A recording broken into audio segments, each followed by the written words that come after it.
Ladies and gentlemen, welcome back to the Martin Dreyfus Show, and welcome back to our continued coverage of the Russia and Ukraine crisis. It was yesterday that 4,300 were detained and police beat protesters in Russia. So I want to keep updated with all perspectives of this invasion, this war, and everything that's going on with it. So, warning, there's probably going to be some disturbing footage here, but this is going to be the protests in Russia. Police detained more than 4,300 people across Russia on Sunday at protests against President Vladimir Putin's invasion of Ukraine. That's according to an independent protest monitoring group which said it had documented the detention of at least 4,366 people in 56 different cities across the country. It's a lot of people. Obviously, it's nowhere near the amount of people protesting. And sadly, these videos remind me of American protests.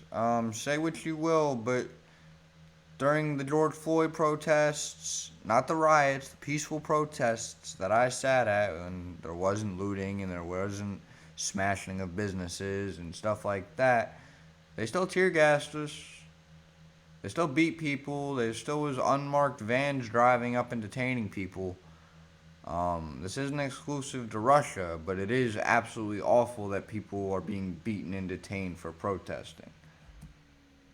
Video obtained by Reuters showed dozens of protesters in Yekaterinburg being detained on Sunday, and one protester there was shown being beaten with a baton and kicked on the ground by police in riot gear. The video showed numerous protesters, some elderly, being escorted onto buses by security forces. I mean, this is just the reality. You speak out against your government, they're not going to put up with it. The people who get paid by the government are going to be told to put your ass in jail, detain you. Some of them are power hungry and corrupt and are going to beat you. Some of the people who are protesting don't just protest and riot, and then they cause further issues. These protests are embarrassing for the governments of the countries that have them. From the United States to Russia to, I'm sure, many, many more. It's just an embarrassment to see how this stuff is handled.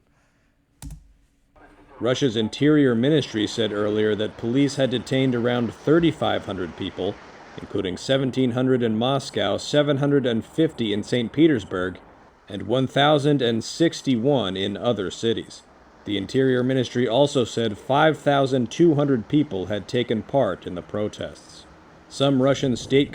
That's got to be really low. I've seen more than 5,200 people in one crowd in Moscow. So, those numbers are way off. Controlled media carried short reports about too. Sunday's protests, but they did not feature high in news bulletins.